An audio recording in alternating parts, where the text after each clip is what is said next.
এদের বেগুন খেতে ভালো লাগে না আজকের ভিডিওটা শুধু তারাই দেখো। বেগুনের একটা নিরামিষ তরকারি, নিরামিষ বলতে এই শুধু রসুনটুকু যা যাবে, তো কি সুন্দর হয় তরকারিটা দেখো। আর এই তরকারিটা সত্যি খুব টেস্টিও হয় খেতে, আমরা তো খুব পছন্দ করি।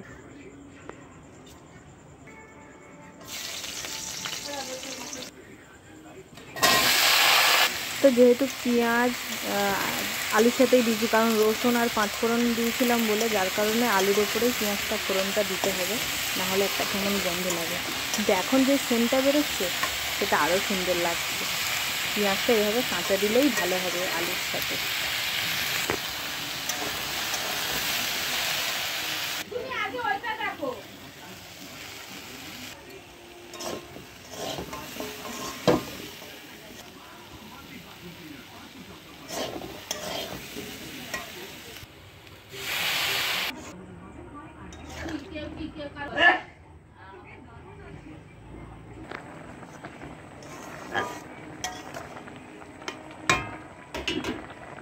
ও